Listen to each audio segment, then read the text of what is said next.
بسم اللہ الرحمن الرحیم۔ السلام علیکم ناظرین، آپ دیکھ رہے ہیں افتخار وائس آف جسٹس۔ میں ہوں عبدالرحمن کوکب۔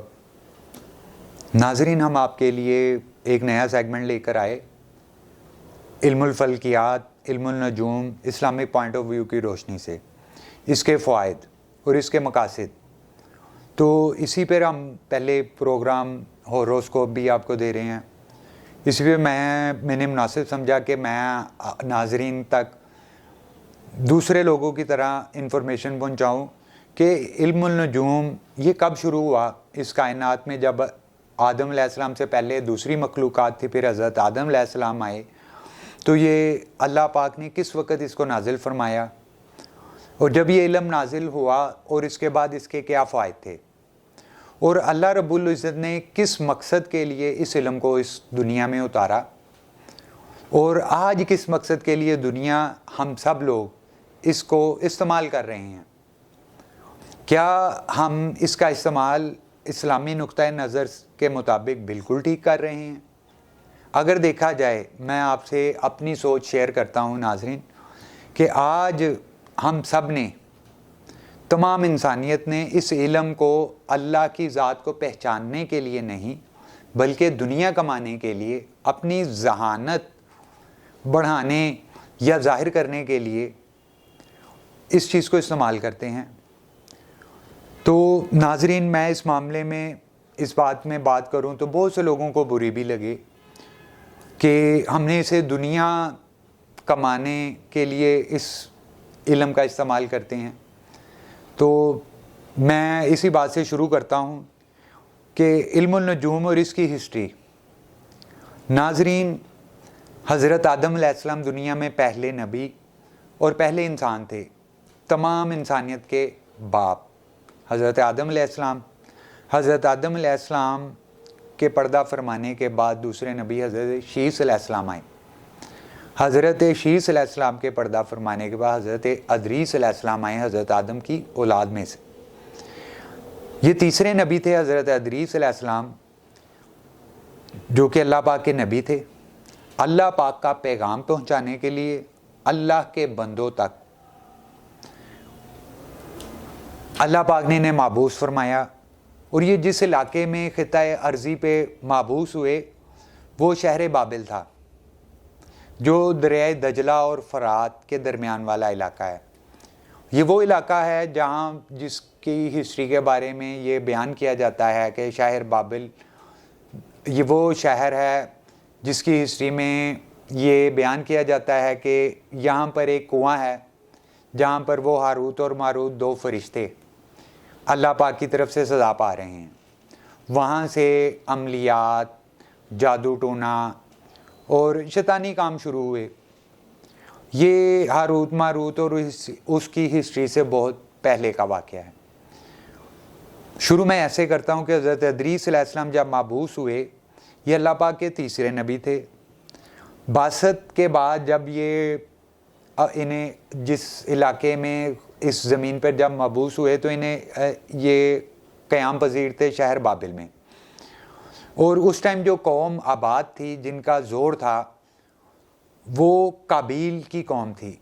حضرت آدم کی اولاد میں سے قابیل، حابیل اور قابیل جس نے قتل کیا تھا حابیل کا ایک عورت کی وجہ سے، اس کی بیوی کی وجہ سے، تو اس کی حسد کی وجہ سے اس نے قتل کر دیا۔ پھر دنیا میں سب سے پہلا انسان جو دفن ہوا، قتل ہوا، کوے نے وہ طریقہ بتایا دفن کرنے کا اللہ پاک کے حکم سے، تو وہ پھر آگے معاملہ چلے۔ تو جب حضرت ادریس علیہ السلام مابعوث ہوئے اور شہر بابل کے علاقے میں قیام پذیر تھے، تو ان کو اللہ پاک نے حکم دیا کہ آپ میرا حکم میرے بندوں تک پہنچائیں۔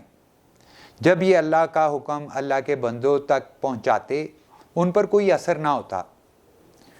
ناظرین، یہ وہ ایسا دور تھا جس میں اللہ پاک نے انسان کو لباس، قلم اور دوسری آسائشوں سے، آلات جنگ اور بہت کچھ ترقی، اس سے بالکل انسان ناآشنا تھا، ناواقف تھا۔ لباس کا کوئی کانسیپٹ نہیں تھا، اور محمد رسول اللہ صلی اللہ علیہ وسلم کے کہنے کے مطابق بھی، کیونکہ حضرت محمد صلی اللہ علیہ وآلہ وسلم جب معراج شریف پر گئے تو حضرت ادریس علیہ السلام کی ملاقات تیسرے آسمان پر ہوئی نبی پاک صلی اللہ علیہ وسلم سے، اور آپ صلی اللہ علیہ وسلم کے مطابق حضرت ادریس علیہ السلام تیسرے آسمان پر قیام پذیر ہیں۔ اور دوسری ایک اور بات جو ایک نالج ہے، میں ناظرین سے شیئر کرتا ہوں کہ حضرت ادریس علیہ السلام وہ واحد نبی ہیں، ان کے علاوہ کچھ اور انبیاء بھی ہیں، ہم اپنے نیکسٹ پروگرام میں ان کا بھی آپ سے ذکر کریں گے۔ آج ہمارا موضوع جو ہے وہ علم النجوم، علم الفلکیات، علم الرمل، ان کا اس اللہ پاک نے کب انہیں نازل فرمایا اور اللہ پاک کا کیا مقصد تھا یہ علوم اپنے نبی کے ذریعے انسانوں تک پہنچانا، اور پھر اللہ پاک کا مقصد اور اس کا استعمال جو انسانوں نے کیا، یعنی ہم لوگ کر رہے ہیں۔ اسی موضوع پہ بات کرتے ہوئے میں آپ کو بتا رہا تھا کہ حضرت ادریس علیہ السلام تیسرے آسمان پر قیام پذیر ہیں، آپ صلی اللہ علیہ وسلم کا ان سے ملاقات بھی ہوئی۔ اب دوسری طرف آئیں تو جب وہ شہر بابل میں قیام پذیر تھے اور اللہ کا پیغام پہنچا رہے ہیں، ایک عرصہ گزر گیا، چند لوگوں کے علاوہ کوئی بھی ان کے پیغام پر نہ آیا، اور اس دور میں اللہ پاک کی اتنی برکت اور اتنی آگاہی تھی انسان کو، آدم کی اولاد کو، کہ انہیں پتوں سے جسم اور سطر ڈھانک لیا کرتے تھے، اور اصل جو پردہ تھا، شرم تھی، وہ لباس میں تھی، سطر لباس میں یعنی آنکھوں میں تھی، انسان کے دیکھنے میں ہی وہ لباس آ جاتا تھا، جسم پہ پہننا نہیں ہوتا تھا، پتوں سے ہی گزارا ہو جاتا تھا، یعنی بد نظری نہیں ہوتی تھی یا سطر ظاہری نہیں ہوتی تھی۔ یہ برکت تھی اللہ پاک کی دین کی، اللہ پاک کے احکامات کی، کہ انسان کی سطر اور پوشیدہ چیزیں ظاہری نہیں ہوتی تھی۔ لیکن پہلا فتنہ آیا اولاد قابیل میں، قتل ہوا۔ دوسرا کام یہ ہوا کہ قابیل جو انسی ہے نا اور اس کا قبیلہ وہ گمراہ ہو گیا۔ شیطان جو انسا تھا وہ حضرت آدم علیہ السلام کو اور ان کی اولاد کو گمراہ کرنا چاہتا تھا۔ شیطان نے پہلا کھیل یہ کھیلا کہ حضرت آدم علیہ السلام جب اپنی زندگی میں باہر محنت مزدوری کرنے کے لیے گئے، اپنے بچوں کو بی بی ہوا کے پاس چھوڑ کر گئے، تو جب وہ چھوڑ کر گئے، شام کو واپس آنا تھا، واپس آنے سے پہلے ایک بزرگ کی صورت میں شیطان آیا، آ کے حضرت بی بی ہوا سے عرض کی، اپنے ساتھ ایک بچے کو لایا، عرض کی کہ دیکھو میری بیوی فوت ہو گئی ہے اور میں اپنے گھر کام کرنے کے لیے جا رہا ہوں، میرا بچہ ہے، تو یہ بیچارہ ماں اس کی فوت ہو گئی ہے تو اس کی آپ حفاظت کر لیں، میں بوڑھا آدمی ہوں، یہ بچہ جو انسان اکیلے وقت نہیں گزار سکتا، آپ اسے اپنے پاس رکھ لیں۔ حضرت بی بی ہوا نے کہا دیکھو میرے خاوند حضرت آدم علیہ السلام اللہ کے نبی ہیں اور وہ یہ برداشت نہیں کریں گے کہ یہ کون بچہ آیا، تم نے کسی اجنبی کے بچے کو رکھ لیا، تو لہٰذا ان کے آنے سے پہلے تم آ کر اپنے بچے کو لے جانا، میں ایک ماں ہوں اور میں ایک بچے کی تکلیف کو سمجھتی ہوں۔ شیطان واپس چلے گیا اور نورانی روپ میں تھا۔ جب یہ واپس چلے گیا، شام ہو گئی، حضرت آدم علیہ السلام آ گئے۔ حضرت آدم علیہ السلام نے اپنے بچوں کے ساتھ، اپنی اولاد کے ساتھ ایک اجنبی کو کھیلتے دیکھا اور بی بی ہوا سے پوچھا، سوال کیا کہ یہ بچہ کون ہے؟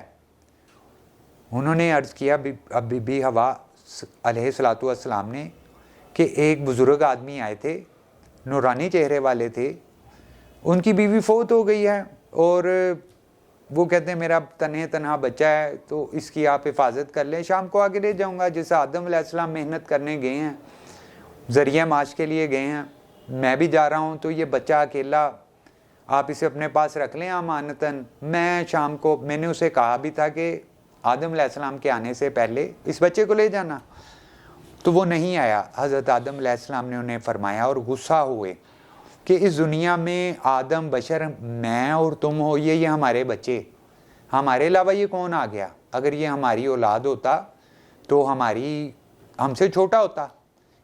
تم بتا رہی ہو بزرگ میری عمر کا ہے، بچہ یہ، میرے علاوہ تو کوئی بھی نہیں ہے۔ ماں تم ہو، باپ میں ہوں، بچے یہ ہیں. تو انہوں نے کہا وہ بندہ نہیں آیا. اس بچے کو قتل کر دیا حضرت آدم علیہ السلام نے. حضرت آدم علیہ السلام کو پتہ تھا یہ شیطان کا بچہ ہے، شیطان کا کھیل ہے، وہ جو انسان کو گمراہ کرنا چاہتا ہے، آدم کی اولاد کو، اس کی قیامت تک ڈیوٹی لگی ہوئی ہے. اب حضرت آدم علیہ السلام نے اسے قتل کر دیا اور اسے دفن کر دیا. رات کا کھانا کھایا، اللہ کی عبادت کی، اللہ سے راز و نیاز ساری رات کی. اگلا دن آیا، پھر صبح بچوں کے ساتھ کھانا کھایا، پکا کے دی روٹی، اور پھر چلے گئے کام پہ، ذریعہ معاش کے لیے، کھیتی باڑی کے لیے، محنت مزدوری کے لیے. پھر شام کو واپس آنے سے پہلے ہی وہ پھر بزرگ آ گیا. بی بی وہ میرا بچہ، ان کا وہ میرے خاوند ہے، میں نے بی بی حوا نے بتایا وہ بڑے سخت مزاج ہیں، تو تمہیں میں نے کہا تھا وقت سے پہلے آتے، انہوں نے تو اسے قتل کر دیا. انہوں نے کہا بی بی دیکھو میرے ساتھ یہ میرا دوسرا بچہ بھی ہے، آپ اسے رکھ لیں، اس کی ماں نہیں ہے، میں ذریعہ معاش پہ جا رہا ہوں، میں آؤں گا، میں آپ سے وعدہ کرتا ہوں ان کے آنے سے پہلے آ جاؤں گا، میں اپنے بچے کو لے جاؤں گا. بی بی حوا جو ماں تھی اور نرم گوشہ دل میں رکھتی تھی، بچے کو دیکھ کے ان کا دل پھر نرم ہو گیا. انہوں نے پھر بچے کو وعدہ اس سے لے کر بچے کو رکھ لیا. کہا کہ شام میرے خاوند حضرت آدم علیہ السلام کے آنے سے پہلے اس بچے کو آ کے لے جانا. اور وہ وعدہ کر کے چلے گیا. پھر رات حضرت آدم علیہ السلام آئے اور بچے کو دیکھا، پھر پوچھا، انہوں نے کہا وہ آدمی آیا تھا پھر چھوڑ گیا. حضرت آدم نے کہا نہیں، وہ جال ساز ہے، وہ جھوٹا ہے، وہ بھیس بدل کے آیا اور ابھی نہیں آیا وہ. پھر اس بچے کو جو ان سے اس کے ٹکڑے ٹکڑے کیے، مختلف جگہ دفنا دیا، جلا دیا اس کو کہ دفنا دیا. پھر رات گزر گئی، اللہ پاک سے راز و نیاز ہوئی. پھر اگلا دن آیا، پھر حضرت آدم علیہ السلام محنت کے لیے چلے گئے. جب گئے تو پھر دوبارہ شیطان آ گیا، ابلیس، نورانی صورت میں. جب وہ نورانی صورت میں واپس آیا تو اس نے پھر ایک بچہ لے آیا اور پوچھا میرا بچہ. بی بی حوا علیہ السلام نے ارشاد فرمایا کہ وہ بچہ تو حضرت آدم علیہ السلام نے، تم نے وعدہ خلافی کی تھی تو اس وجہ سے حضرت آدم علیہ السلام نے اسے پھر قتل کر دیا. اس نے کہا چلو وہ تو گیا، لیکن آج میں وعدہ خلافی نہیں کروں گا، آج میں تم سے درخواست کرتا ہوں آخری مرتبہ، یہ میرا تیسرا بچہ ہے، اس کو رکھ لو اور میں شام کو واپس ٹائم سے آ جاؤں گا. وعدہ کر کے چلے گیا. بی بی حوا جو ایک ماں کا دل رکھتی تھی پھر نرم پڑ گئی اور وعدے پہ بچے کو پھر رکھ لیا، اور خلاف توقع وہ پھر نہیں آیا. وعدہ خلافی ہوئی، وہ پھر نہیں آیا اور بچے کو نہیں لیا. حضرت آدم علیہ السلام تیسرے دن آئے اور آ کے پھر اپنے بچوں میں ایک اجنبی کو دیکھا. کہا کہ یہ پھر تم نے ایک بچے کو، انہوں نے کہا ہاں مجھ سے غلطی ہو گئی، لیکن میں ماں ہوں، میں نے اس بچے کو رکھ لیا. وعدے پہ تو وہ نہیں آیا آج بھی.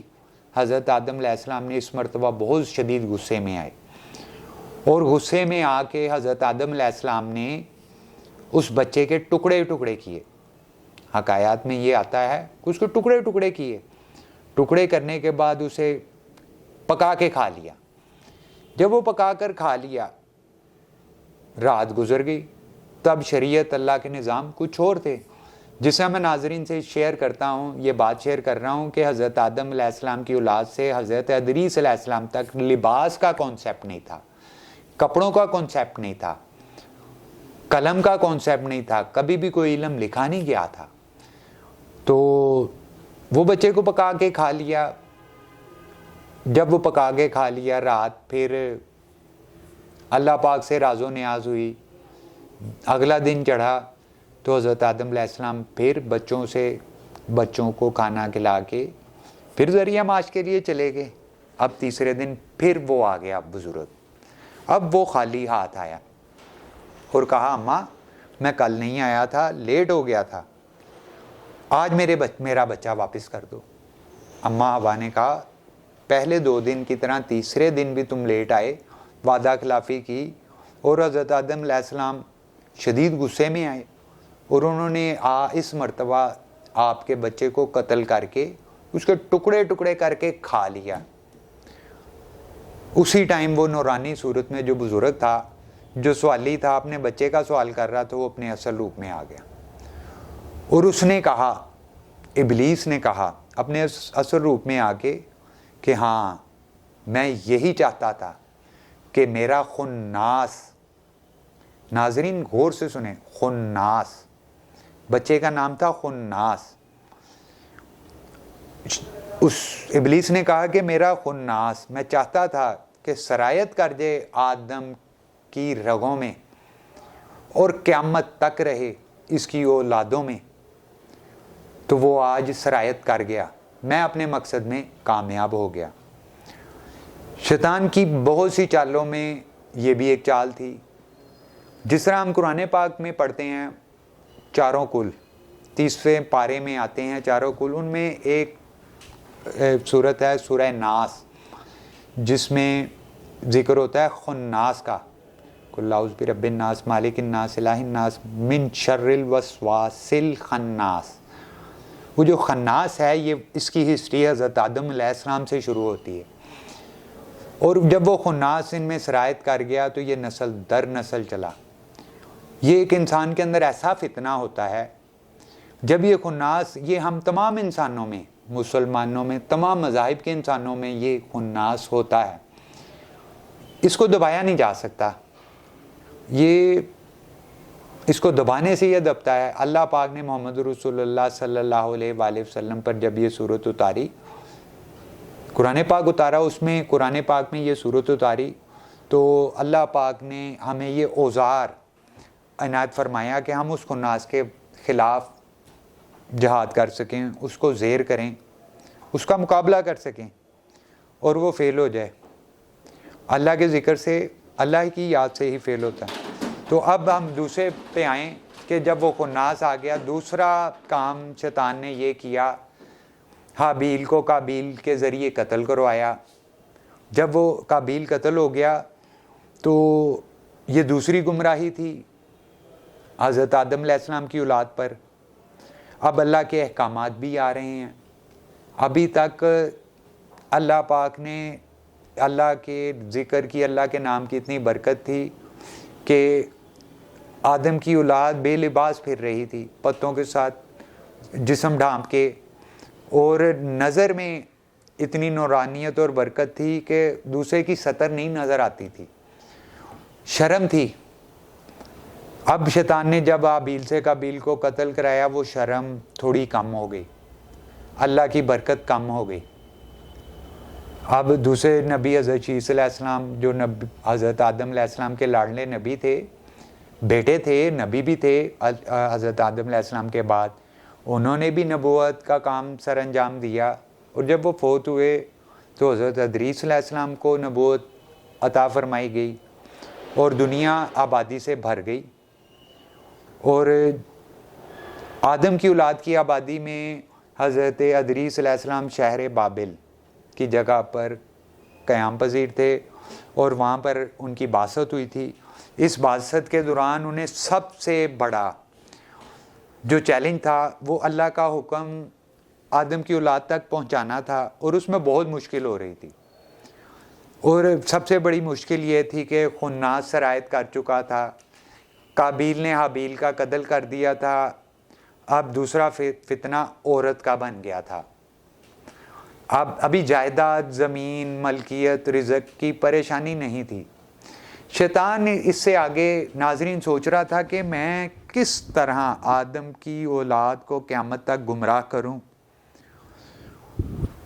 اب اللہ کا نظام، فرشتوں کا نظام، زندگی موت کا نظام، تمام نظام اللہ کے طریقے کے مطابق بالکل ٹھیک چل رہا تھا۔ جنات کا پہلے، دوسرے، تیسرے آسمان تک دسترس بھی تھی، فرشتے، موکلین عرش، سارا نظام چل رہا تھا، اس میں گڑبڑ نہیں ہو رہی تھی۔ شیطان کی ڈیوٹی تھی آدم کی اولاد پر ان کو گمراہ کرنے کی، ان کو اللہ کا نافرمان بنانے کی، لیکن اسے کوئی سمجھ نہیں آ رہا تھا۔ اس نے کائنات کے چپے چپے پر عبادت بھی کی تھی، کبھی اللہ کا برگزیدہ ہوتا تھا، اسے تمام نظام اللہ پاک کے اور ان کے رازوں کے بارے میں پتہ تھا، اس نے اولاد قابیل کو قابیل کے قبیلے کے لوگوں کو قابیل کو خود علم دیا. کس چیز کا علم دیا؟ ستاروں کے معاملے میں، ستاروں کے معاملے میں. پھر اس کے علاوہ جو فرشتوں کا زندگی اور موت کے معاملے میں کہ اللہ کا کیا نظام ہے، کیونکہ زندگی اور موت کے معاملے میں خلل نہیں پڑ سکتا تھا. اللہ کا نظام بالکل ٹھیک چل رہا تھا، پیغام بھی نبی تک آتا تھا، برکات بھی مل رہی تھی، آدم کی اولاد گناہ بھی کرتی تھی، قتل بھی کر لیتی تھی، ایک دوسرے سے جھگڑا بھی کرتی تھی، معافی بھی مل جاتی تھی. اس نے اس میں رکاوٹ ڈالی اور قابیل اور اس کے قبیلے کو گمراہ کر دیا. اللہ کے رازوں، کائنات کے رازوں میں انہیں دسترس دے دی، کیونکہ شیطان صرف آدم کو گمراہ کر سکتا ہے، صرف سجیشن دے سکتا ہے، باقی کا سارا کام آدم علیہ السلام کی اولاد خود کرتی ہے.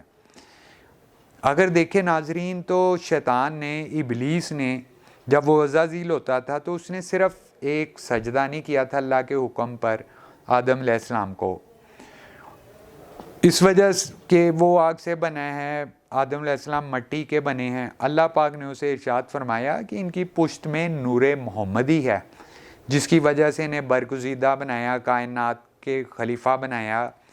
اور اللہ کے نظام میں، اس کائنات میں کوئی تبدیلی نہیں کر سکتا فرشتہ بھی اللہ کے حکم کے بغیر. اگر کوئی کر سکتا ہے تو وہ آدم کی اولاد. شیطان کو یہ راز پتا تھا، اس نے قابیل کی قبیلے میں سے ایک آدمی کو اور قابیل کے قبیلے میں علم اتارا، اس چیز کی سمجھ دی کہ اللہ کے نظام میں کس طرح دسترس کرنی ہے، اس میں تبدیلی یا اس کو روکنا ہے. اس دور میں حضرت ادریس کے دور میں ایک قبیلہ قابیل میں سے ایک آدمی تھا جس کا حضرت آدم علیہ السلام یا اس سے بھی لمبا قد تھا، غالباً حضرت ادریس علیہ السلام سے بھی لمبا قد تھا. اور وہ بندہ جو ہے، وہ شخص، وہ دریا دجلہ یا فرات میں کھڑا ہوتا تھا، جو شہر بابل کے اطراف میں ہیں دو دریا.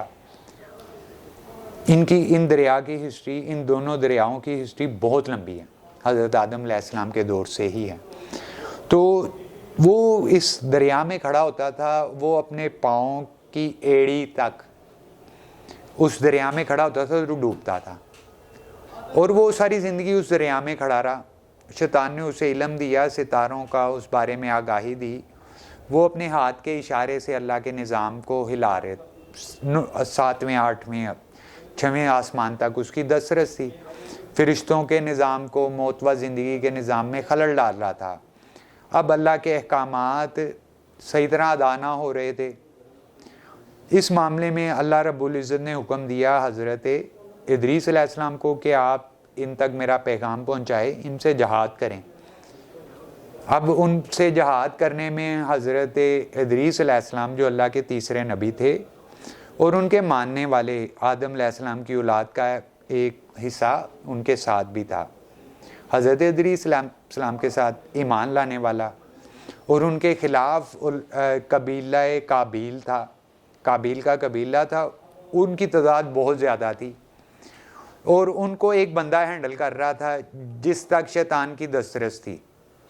اور شیطان نے ابھی یہ علم نبیوں تک کوئی بھی اس طرح کا نہیں پہنچا سوائے اللہ کی ذات کو پہچاننے کے. اللہ کے پیغام کے علاوہ کوئی علم دنیا میں نہیں اترا تھا، نہ قلم، کسی چیز کا، لباس کا کانسیپٹ نہیں تھا.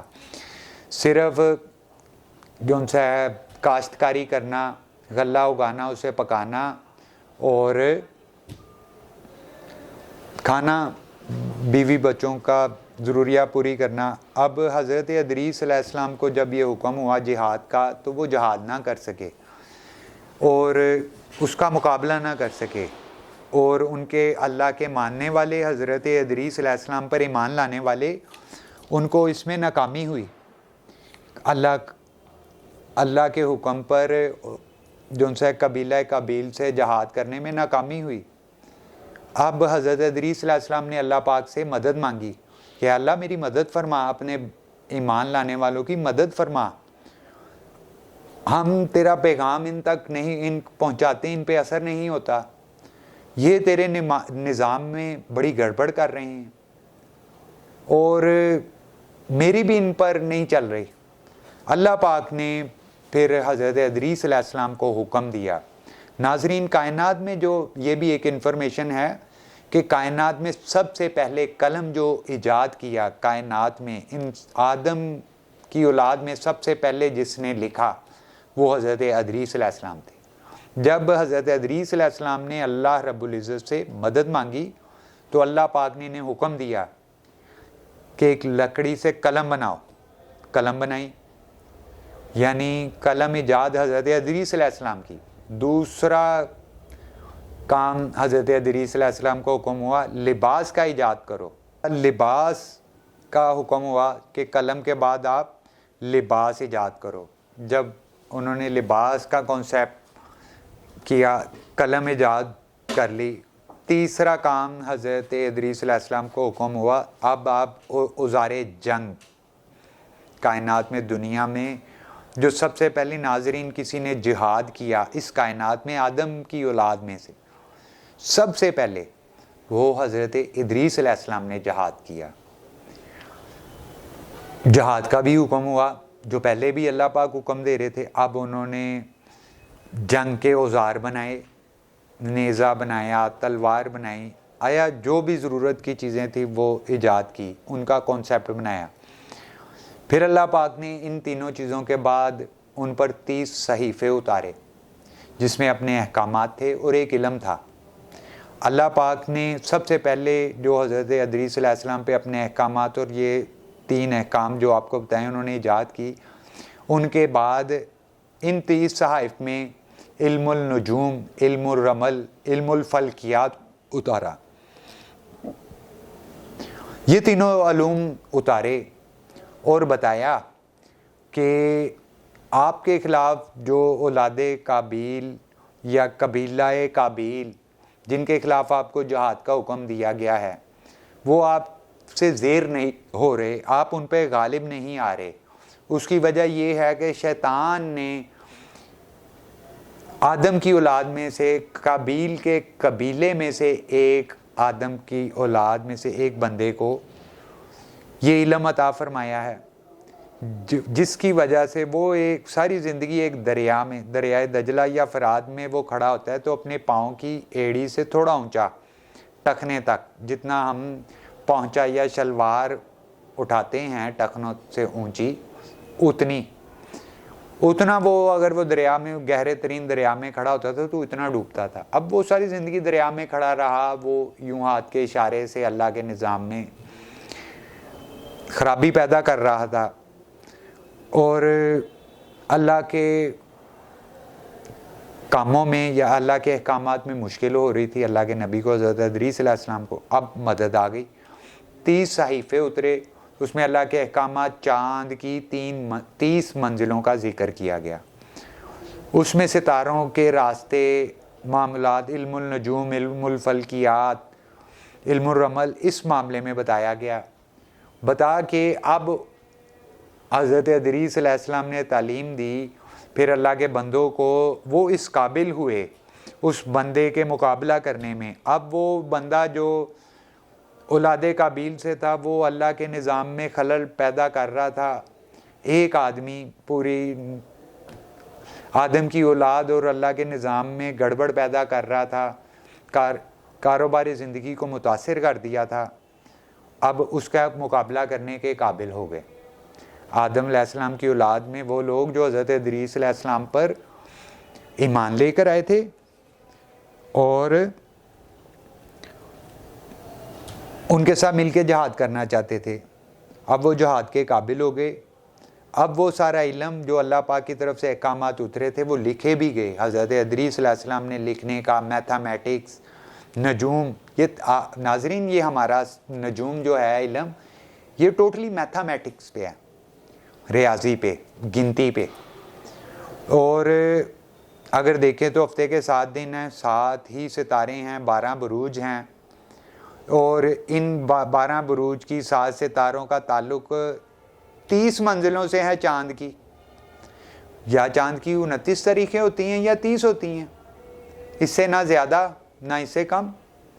اور انہی ہفتے کے 7 دنوں پھر سال کے 12 مہینے یعنی 12 بروج اور مہینے کے 29 یا 30 دن, انہی کی کیلکولیشن میں نجوم ہے. اور اللہ پاک نے اس کا مقصد یہ کہ سب سے پہلا تو مقصد یہ تھا کہ جہاد میں اللہ کے بندے کامیاب ہوں, حضرت ادریس علیہ السلام کی اور آدم کی اولاد کی مدد فرمائی جائے.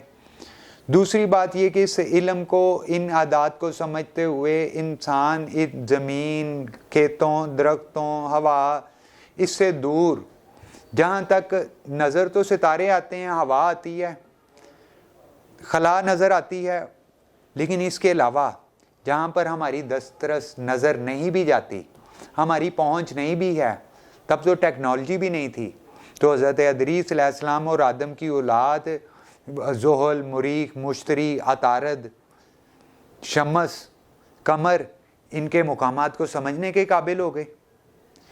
یہاں تک کہ آج اگر سائنس جون سی ہے ہمیں بتاتی ہے کہ اس ٹائم پہ برج حمل جون سا ہے وہ فلان, قمر جون سا ہے وہ برج حمل میں قیام کر رہا ہے, یا جون سا ہے شمس ہے مریخ کے گھر قیام کر رہا ہے, اس دن ہے, اس کی شرف ہے, یہ اتنے قدم, اتنے دقیقے, اتنے طول بلد پہ ہے, اتنے عرض بلد پہ ہے, اس ڈگری پہ ہے. تو آج جتنی سائنس نے ترقی کی ہے وہی ترقی, وہی اعداد, وہی کیلکولیشن حضرت ادریس علیہ السلام کے دور میں بغیر کسی آلات کے اللہ پاک نے اپنے نبی کے ذریعے اس انسانیت پہ, انسان پہ احسان فرمایا کہ اے بندے تو ان کیلکولیشنوں کو سمجھ, اور سمجھنے کے بعد اس کائنات کے راستوں کو, کہکشاؤں کو پہچان. اور یہ ہزاروں کروڑوں سال دور ہیں تجھ سے, اور قیامت تک انسان جو ان سا ہے ٹیکنالوجی کے ذریعے پہنچے گا. جیمس ویب ٹیلیسکوپ پہنچ گئی, وہ کائنات کے کروڑوں اربوں سال دور کے فاصلوں کو میئرمنٹ کر رہی ہے, ہزاروں سال نوری سال دور ہے, اور وہ تبدیلیاں بھی بتا رہی ہے. آج ہم ٹیکنالوجی پہ جس مقام پہ پہنچے ہیں, اللہ پاک نے جب یہ علم عنایت فرمایا تو اس کا مقصد یہ تھا کہ میرا بندہ اس کائنات میں, دنیا پہ اللہ. ناظرین میں ایک اور آپ سے بات شیئر کرتا چلوں اس کے ساتھ کہ اللہ پاک نے ہمارے ساتھ 2 چیزوں کا وعدہ کیا ہے. ایک موت برحق ہے, یعنی موت آنی ہے. دوسرا یہ کہ رزق بھی برحق ہے. ہمارے مقدر کا رزق جو ہے وہ ہمیں مل کے ہی رہنا ہے, نہ وقت سے پہلے نہ مقدر سے زیادہ. تو اللہ پاک نے ان 2 چیزوں کا وعدہ فرمایا ہے. اس کی فکر انسان کو نہیں, محنت کرے, بس کوشش کر لے. وہ کوشش ناکام بھی ہوئی ہے. اگر میں کوشش کرتا ہوں, صبح سے شام تک کام کرتا ہوں, یا کوشش کرتا ہوں, نہیں کام ملا, تو ظاہری بات ہے کام نہیں کیا تو اجرت بھی نہیں ملے گی. جب اجرت نہیں ملی تو رزق بھی نہیں. لیکن رزق کا تو وعدہ اللہ رب العزت نے کیا ہے. اب اجرت بھی نہیں ہے, کام بھی نہیں, تو پھر بھی رزق تو کھاتے, اللہ پاک کھلا کے سلاتا ہے. اور آج کے دور میں اس علم کو ہم نے اپنی دنیا کمانے کے لیے جون سا ہے, آج انسانیت کا یقین جون سا ہے اللہ رب العزت پر ختم ہوتے ہوئے وسائل پر آ گیا کہ ہم محنت کریں گے تو ہی رزق ملے گا. محنت تو ایک ہیلہ اور وسیلہ ہے. اور جس طرح یہ بھی مجبوری, اس طرح کہ جب کائنات میں سب سے پہلی روٹی حضرت آدم علیہ السلام نے پکائی تو وہ نماز کا ٹائم ہوا, تو حضرت جبرائیل علیہ السلام نے کہا کہ آپ ہے نا روٹی جو سی اب اسے رکھیں اور نماز ادا کریں, دعا کریں, جب مقدر میں آپ کے ہوگی آپ تب کھائیں گے. تو حضرت آدم علیہ السلام جو ان سے نا نماز ادا کرنی, اللہ پاک کی عبادت میں مشغول, جب وہ فارغ ہوئے تو روٹی کو دیکھا تو روٹی کو پاؤں لگ گئے اور 2 بھاگنا شروع ہو گئی. حضرت آدم علیہ السلام بغیر کچھ پوچھے سوچے اس کے پیچھے بھاگ گئے. بڑی دور بھاگتے بھاگتے بھاگتے بھاگتے بھاگتے جہاں سے وہ بھاگی تھی وہیں پہ آگے رک گئی.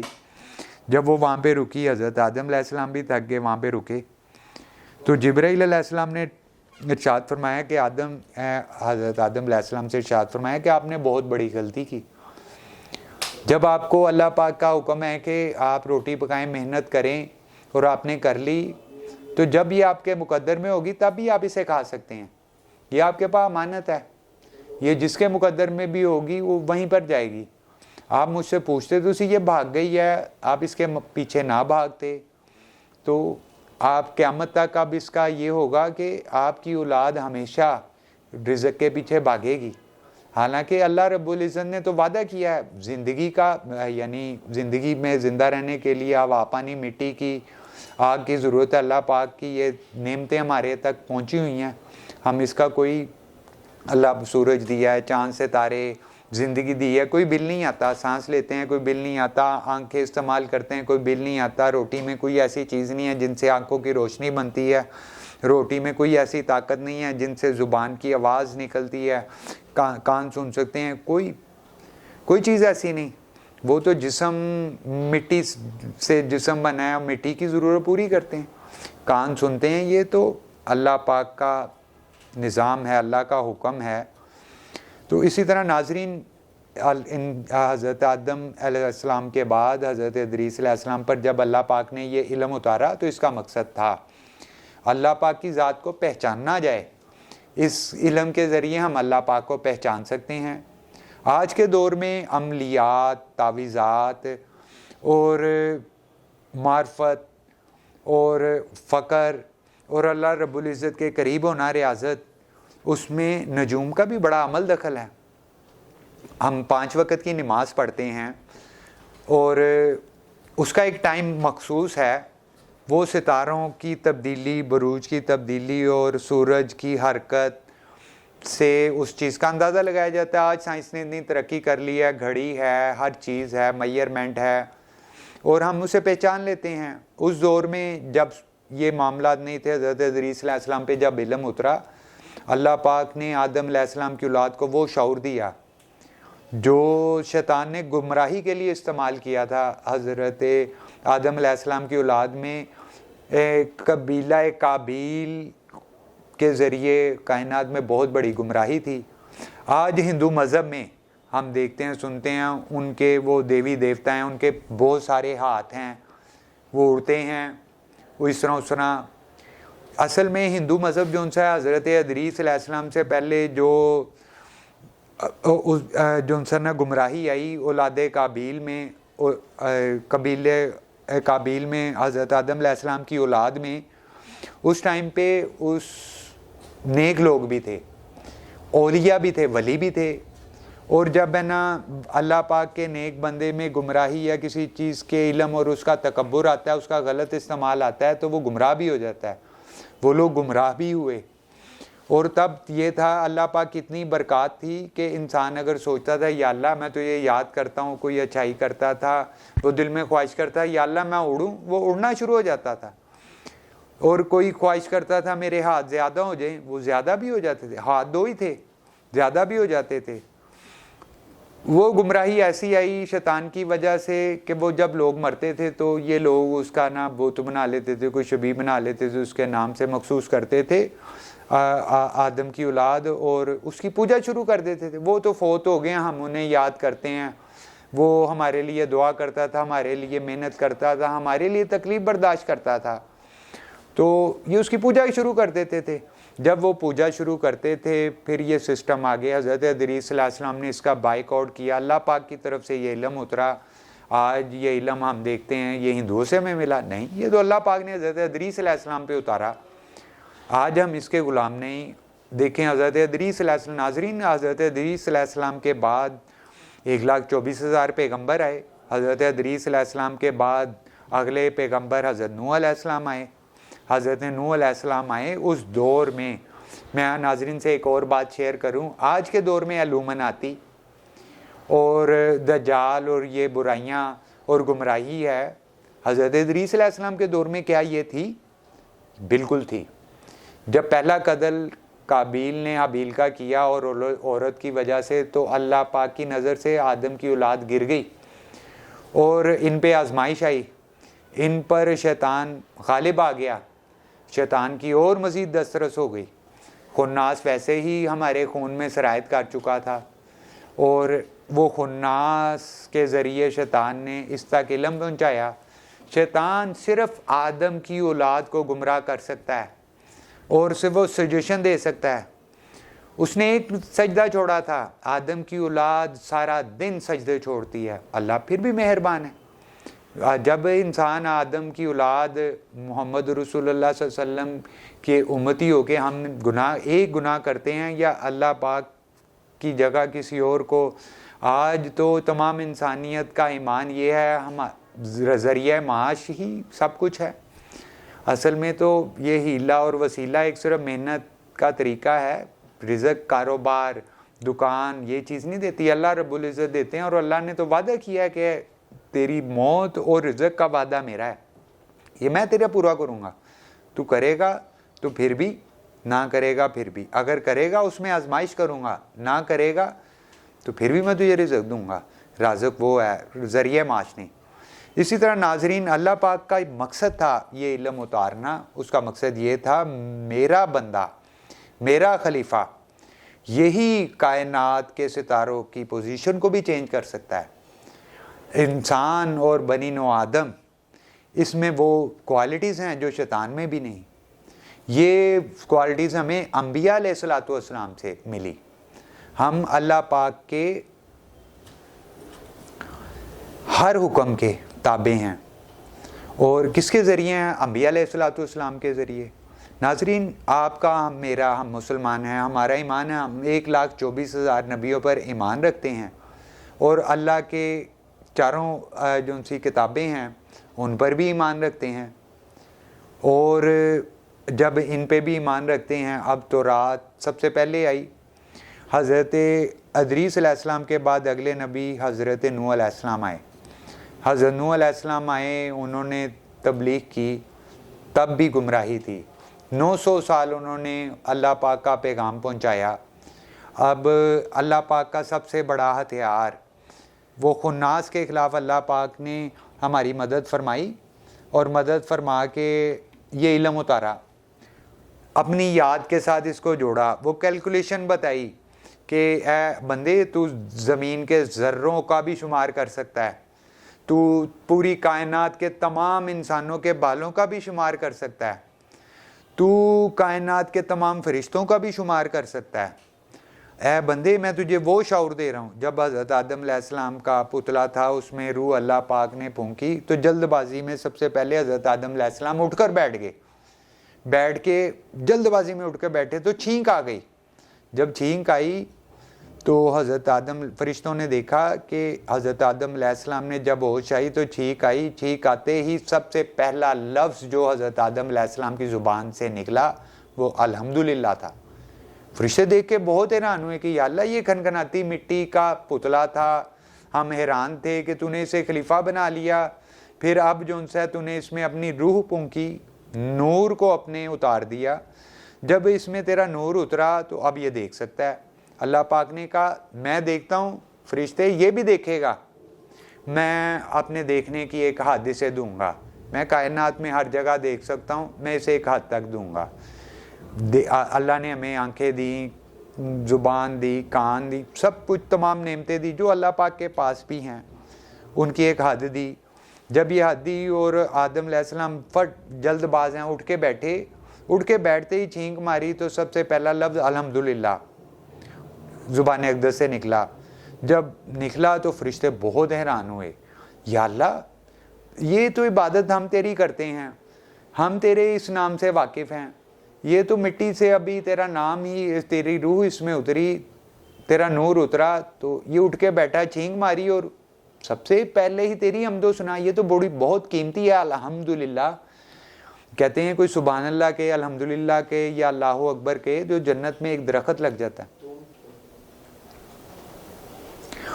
درخت لگ جاتا ہے، تو جو ہے نا وہ درخت لگ جاتا ہے. تو اسی طرح فرشتے بڑے حیران ہوئے کہ یا اللہ، اس نے الحمدللہ. اللہ پاک نے کہا یہ میرا خلیفہ ہے، اسے میں اپنے علم میں سے علم دوں گا، علم میں سے علم دوں گا.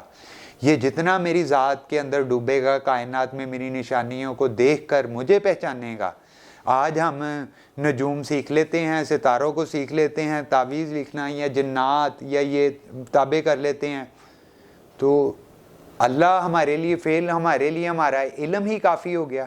بلکہ نہیں، ہم ان چیزوں کے ذریعے اللہ کو پہچانیں۔ یہ چیزیں تو غلام بن جائیں گی۔